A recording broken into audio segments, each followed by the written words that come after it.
Uzimbu unoyera unatitungamira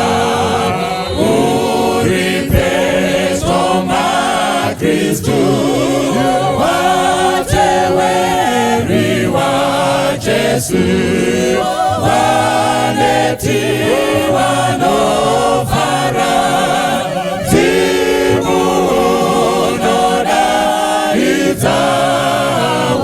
zawatiwa fambiuya nditewere kumusha unyesu zesenguwa unona kubatira musati sieteka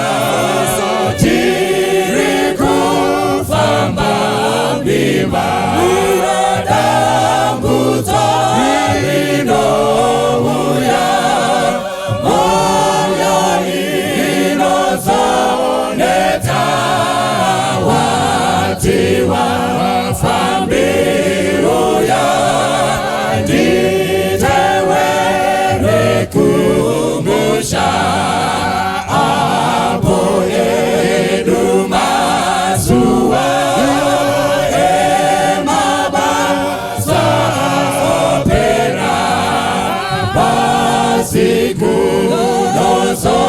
Sara kuyenda kudenga kufunga emazita kuti isuta yorwa watiwa fambiuya nditewere kumusha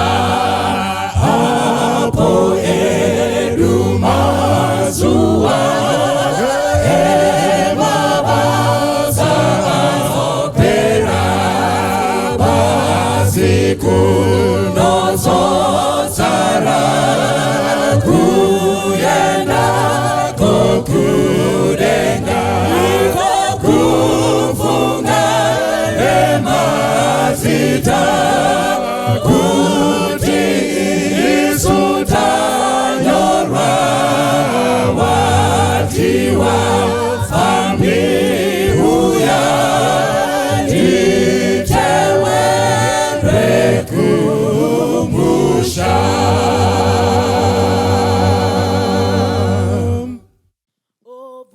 obumaindi fambenemi sezakai tainoki mumateru okorangu nditauri ranenemi kananzira yoshaikwa divumeidi fambenemi handingambo fambideka duturiri kuvuvuta mirauya kateiwa wawengiwa nondieza eseaya matambuzo tenzivumaindi fambenemi kuti mandipazororo zvepasizvi ndowanando ndozofamba nekushinga ndotakura muchinjiko nakarandi one Zioni tenzi vumaindi fambenemi kuti mandipa zororo zvepasi zvinowana ndozofamba nekushinga ndotakura muchinjiko ndakara ndione Zioni tenzi vhumai ndifambe nemi. Kwazwai vana vaMwari, ndoda kukukwazisai mese muzita raJesu atitendera kuti timbonzwa zvimwe zveukuru hwake. Regai tipinde panguva yekunyengetera. Mwari ari kumusoro kudenga, toda kukutendai panguva dzino, maita enyu mutsvene nekuda kwenyasha dzenyu, matitenderawo kuverengwa pavapenyu koga kuti tinzwe imi muchitaura kwatiri, chitaurai nesu nenzira yakakwirira, mwoyo wenyu mutsvene adudzire shoko. Ndomunamato zari nekutenda muzita raJesu, amen. Tuna kutenda zvikuru panguva dzino. Nhasi musoro wenyaya watiri kufamba nawo uri kuti mara yeupenyu. Kana vazhinji tikataura nezvenzwi rekuti mara, chatinokumbidza kufunga vana veIsraeri vari pakati perwendo vachibva kunyika yeEgypt. Vanoti vari mukati menzira vambosvika nepaElimu vakawana mvura, vakamwa mvura yainaka. Asi vanoti vave mukati menzira vakuda zvakare mvura yekumwa, vanosvika panzvimbo yemara. Regai tiverenge kubva mukati mebhaibheri shoko raMwari pana Exodus chapter 15. Exodus chapter 15, regai titangire pavhesi ya22.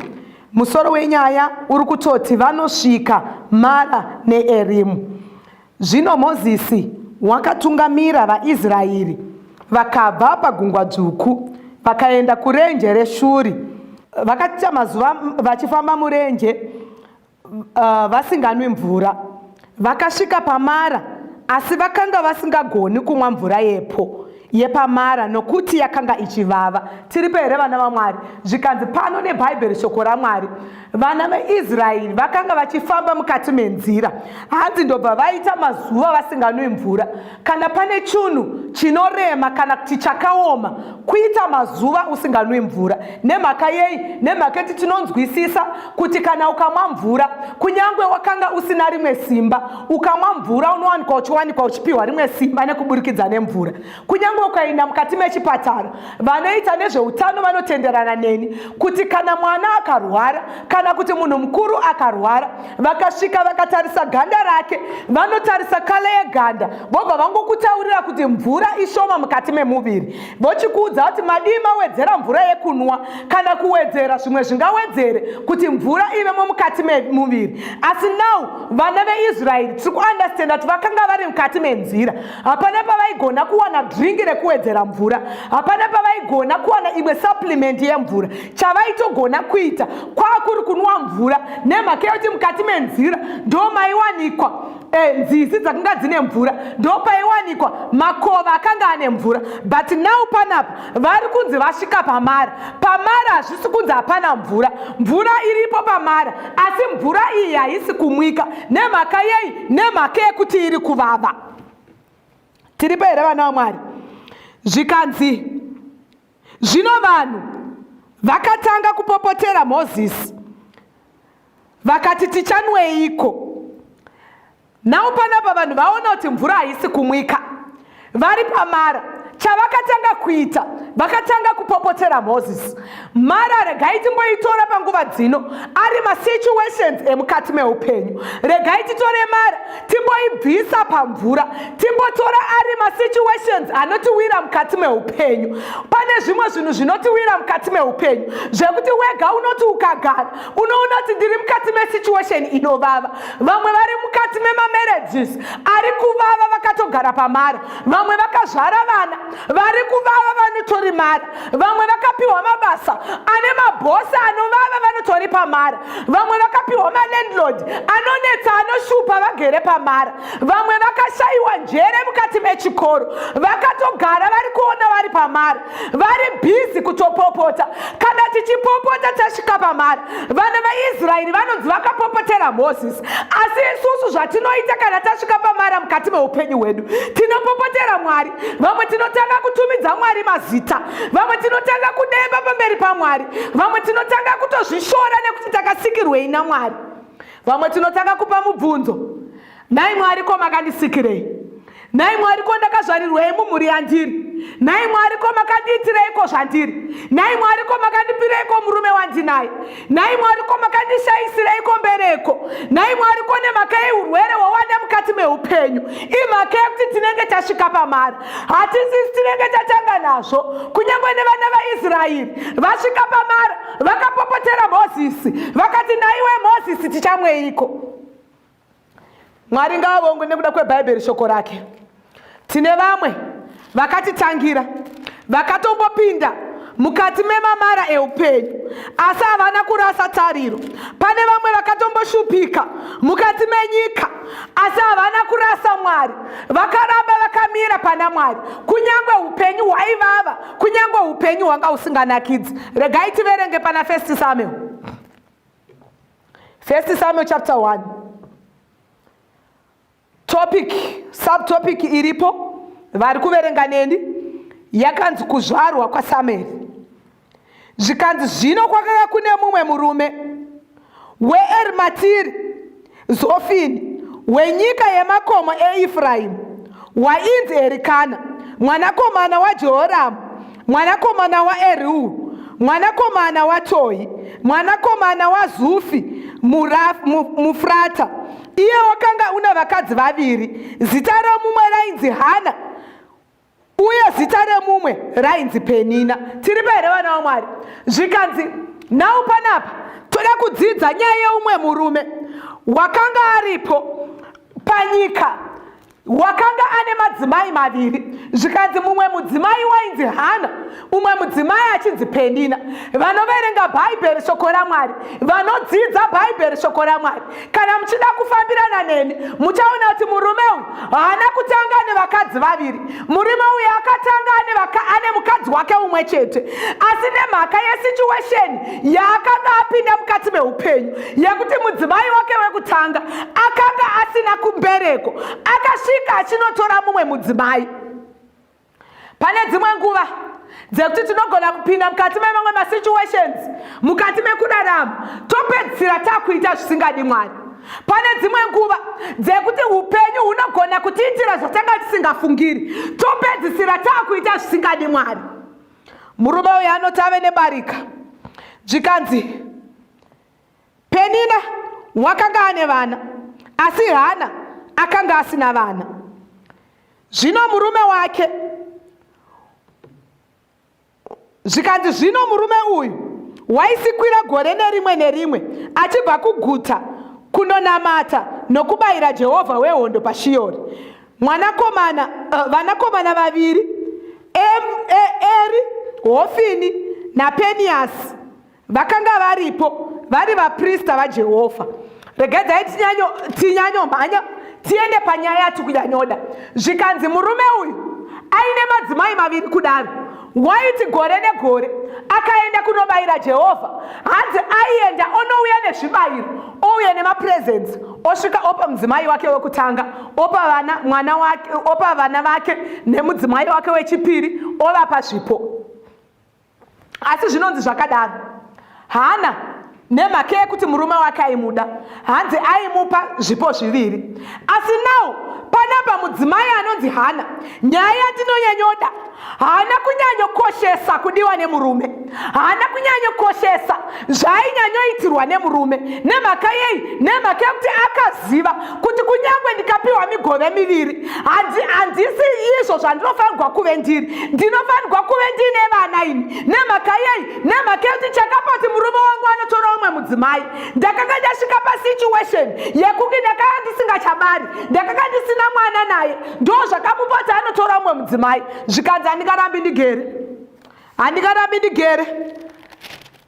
Handingarambi ndigere.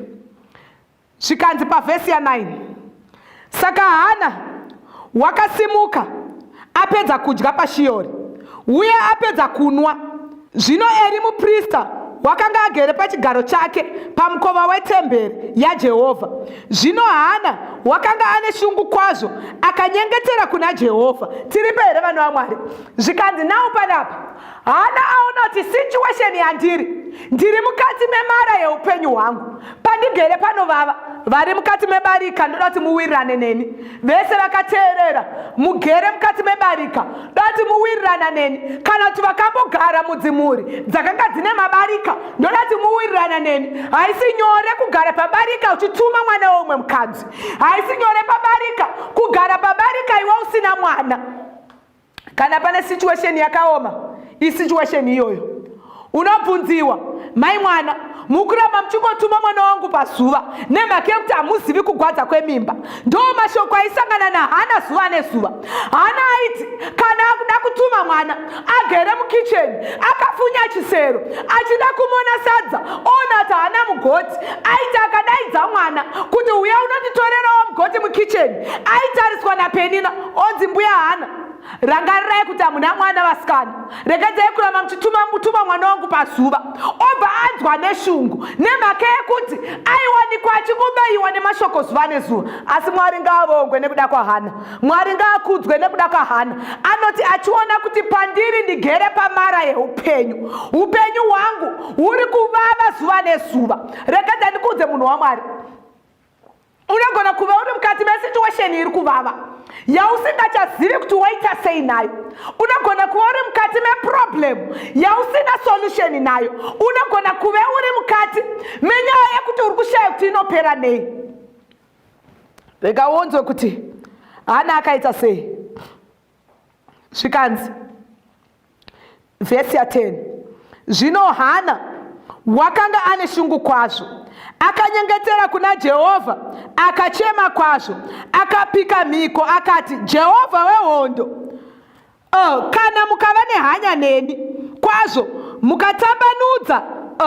mukatambanudzira kumurandakadzi wenyu mukandirangarira mukasandikanganwa murandakadzi wenyu, asi mukapa murandakadzi wenyu mwana womukomana, ipapo ndichamupa Jehovha mazuva ose eupenyu hwangu.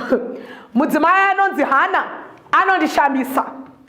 Mudzimai ararama asina mwana kwemakore mazhinji, but ari kuti Mwari, situation yangu ichivava zvakadaro, ndiri kuuya pamberi penyu Mwari ndichikumbira chipo chemwana. Kana mukandipa mwana iyeye, zvandichaita naye ndichamudzosera mukati memaoko enyu.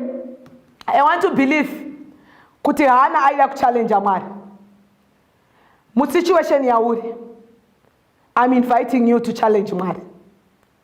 Umbomuudza Mwari kuti Mwari, kana mukandibvisa mukati medambudziko iri, Mwari ndichakuparidzai imi. Mwari, kana mukaita kuti ini ndipase chikoro ndibve panzvimbo iri kuvava yandiri yekushorwa nekupiwa zita mukati memhuri, ndakutozikanwa kuzimseki Mwari. Juni, November ndinenge ndichirekodha situation yandiri isituation inovava mukati meupenyu hwangu. Ndatove kuzikanwa Mwari mumasenta emuMidlands, vanotondiziva kuti kune munhu anonyoresa anonzi Petronella. Mwari, I'm inviting you kuti imi Mwari, kana mukandibatsira mukati mesituation yangu, imi Mwari ndichakurumbidzai.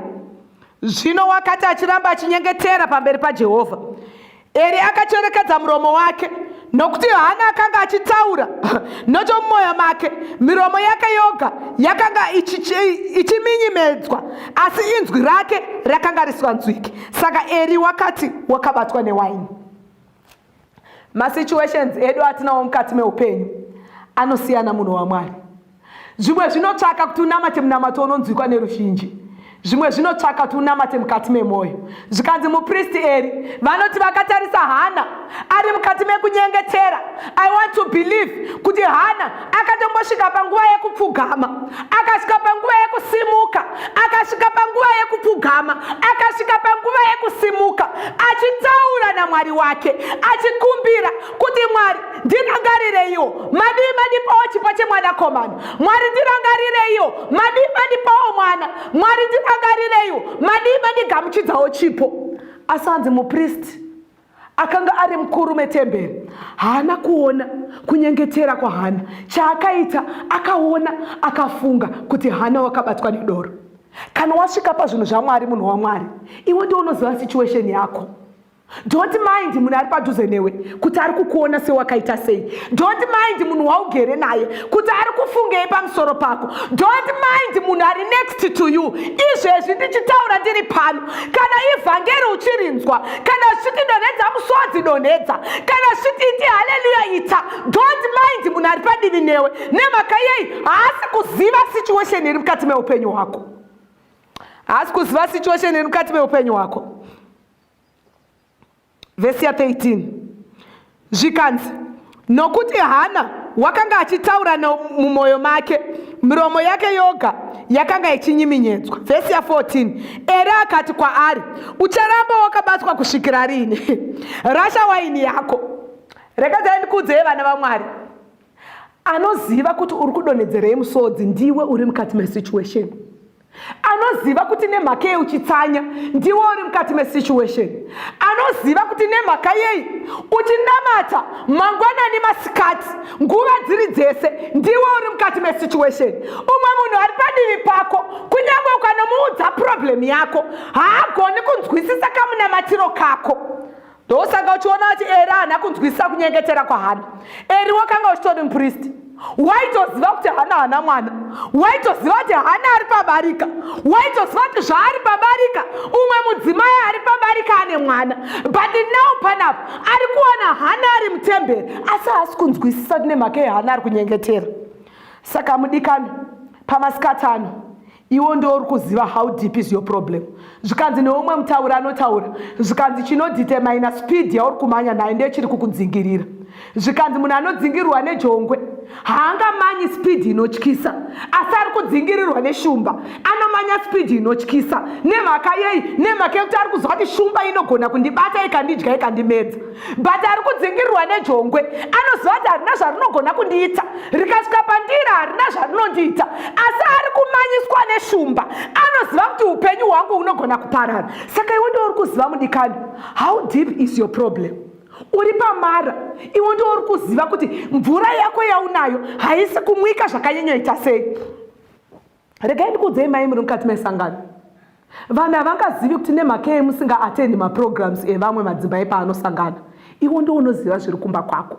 Regedzai ndikuudzei vana baba vari pano, mamwe anogona kushamisika kuti kokunonosangana vamwe varume hamuendi nemhaka yei. Iwe ndiwo unoziva zviri mukati memba yako. Ndo zvaita kuti Hana asimuka aende mukati metemberi. I'm inviting you panguva dzino kuti usvike panguva yekuzvinyengeterera. Usanyengeterwe neumwe munhu. Kana uchinge wasvika pamari, taura naMwari mbune vagadzirise mvura yepamari ikwanise kumwika. Regai tidzike nevhesi ya 15.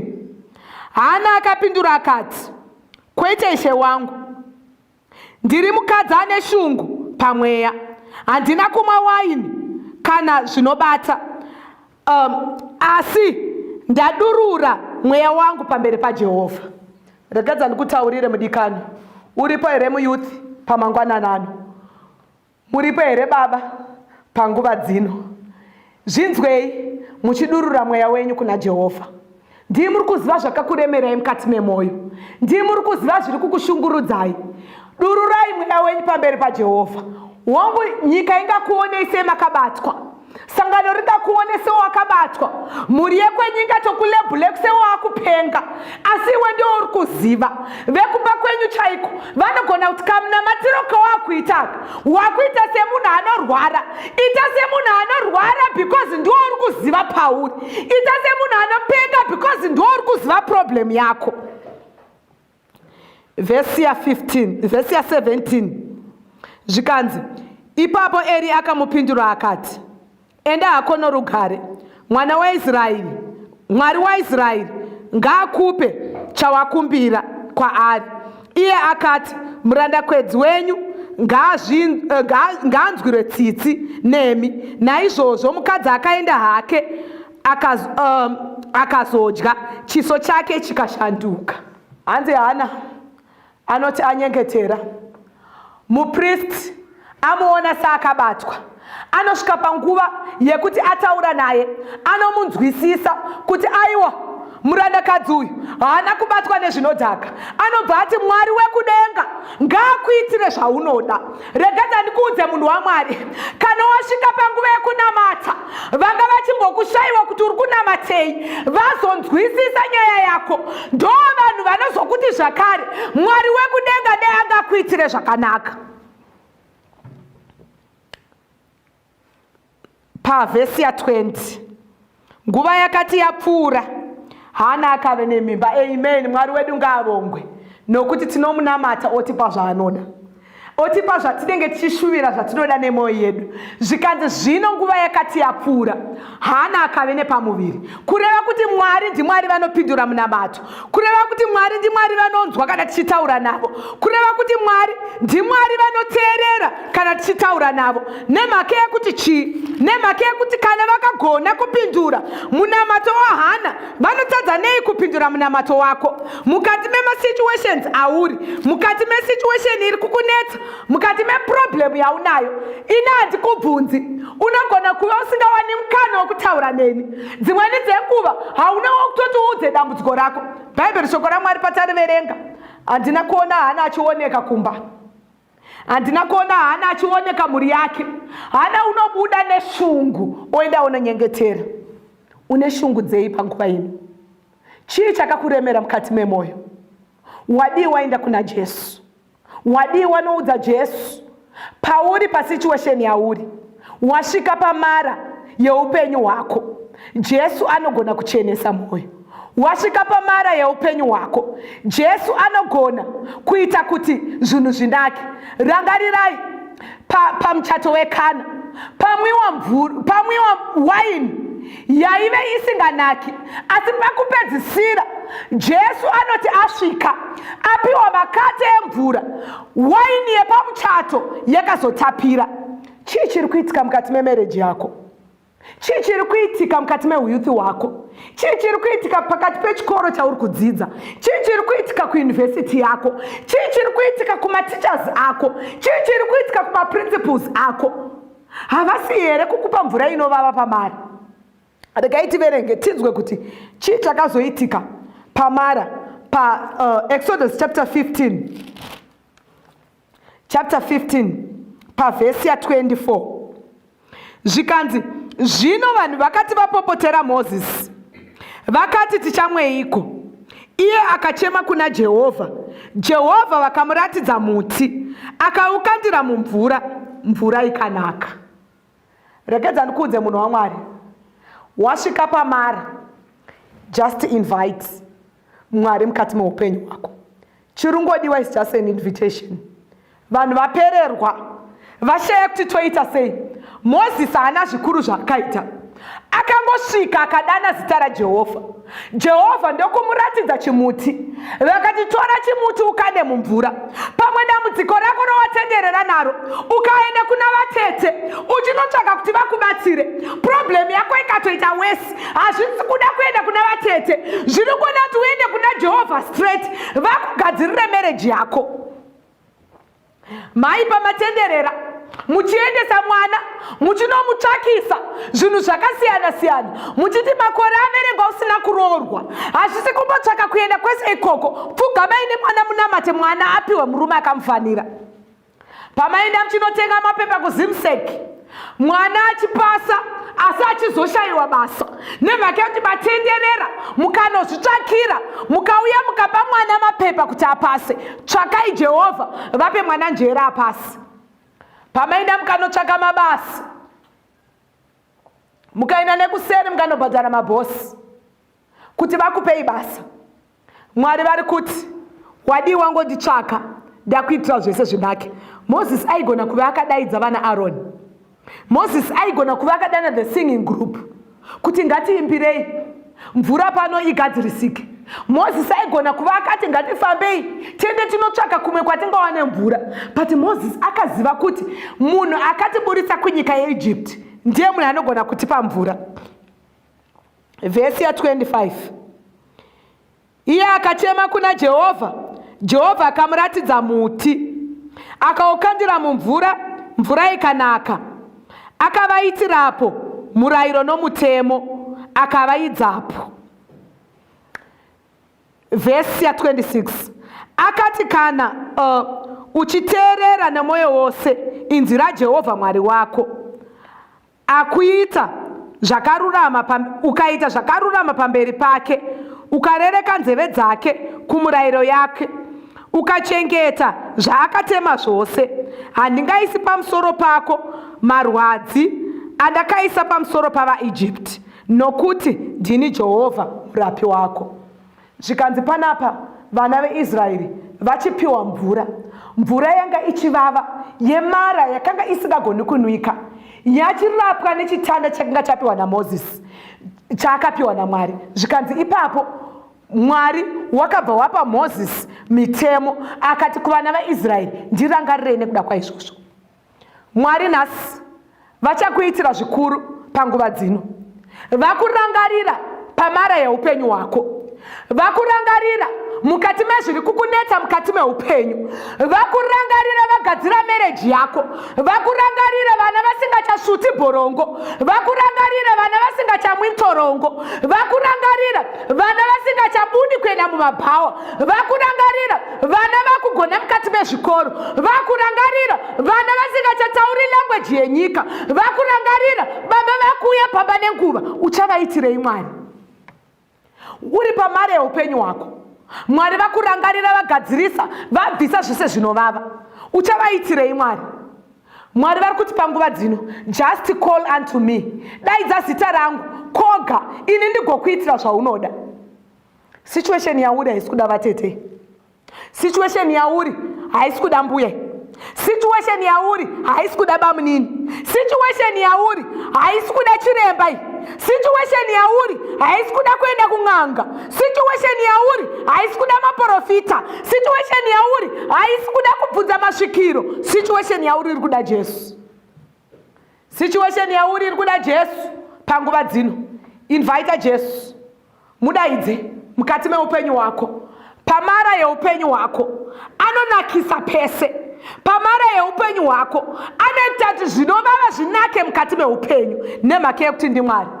Panguva dzino ari pari kuti Mwari, nini upenyu hwangu hwanga uchivava, Mwari, nini upenyu hwangu mukati mefamily yandinotogara hwanga uchivava, but nemhaka yekuti ndanzwa inzwi renyu Mwari, I want to invite you. Mwari, isaiwo chitanda pamereji yangu, Mwari, isaiwo chitanda mukati mechikoro, Mwari, isaiwo chitanda mukati mechikoro, Mwari, isai chitanda mukati memhuri yedu. Toda kugara mukati memhuri ichave nemufaro, mukati memhuri ichange ichigara ichigona kukushumirai nemhaka yekuti tinenge tabva pamara kana imi Mwari muripo. Ndiye ndoda kunamata naye panguva dzino. Regai tinamate, ngatinamatei. Mwari maita henyu nekutaura nesu mukati meshoko renyu. Hongu Mwari, vazhinji tiri pamara mukati meupenyu hwedu. Masituations edu anovava, vamwe vana vari kutinetsa, vamwe varume vari kutinetsa, vamwe malandlord ari kutinetsa, vamwe maticha ari kutinetsa, ari kuti abuse mukati mezvikoro. Jehovha, upenyu hwedu takatomira pamara izvezvi, asi chatakuziva ndechekuti imi Mwari, kana takuinvaitai sezvamakaitira vana vaIsraeri, munorapa mvura yogona kumwika. Mwari, rapai masituations edu mukati meupenyu tigone kurarama zvakanaka zvinoendeka nekuda kwezita renyu. Maita henyu mutsvene ndomunamato uduzere nekutenda muzita raJesu. Amen. Baba ngizileta kuwe ungumsizi wena, ngangizisitanga kuwe inga yanga pina namhlanje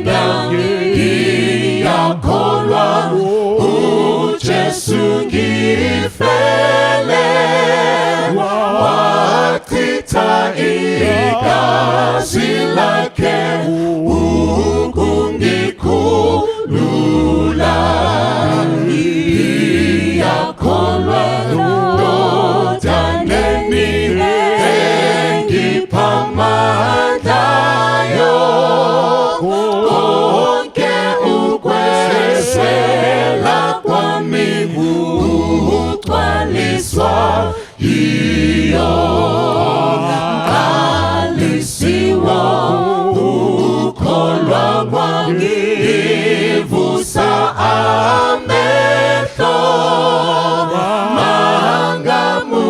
mangamukeli siposambi iphiliswe naso namhlanje nami ngiyakholwa uJesu ngifele wachitha igazi lakhe ukungikhulula namhlanje nami ngiyakholwa uJesu ngifele wachitha igazi lakhe ukungikhulula. Jesu mdondori wa hangombore weyorwango mpone sembonyara hatseboma tambudzeko. Jesu mdondore wa hangombore weyorwango antena yemweha ama eno pinda embe bure cheshangucha hangumo penyo wese kanada wangudi ema apo teno chema.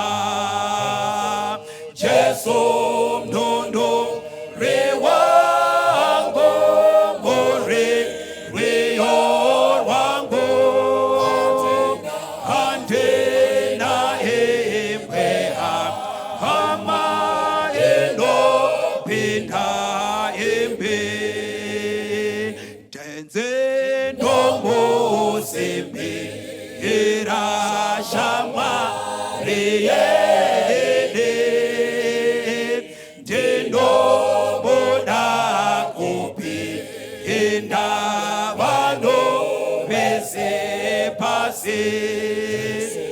Jesu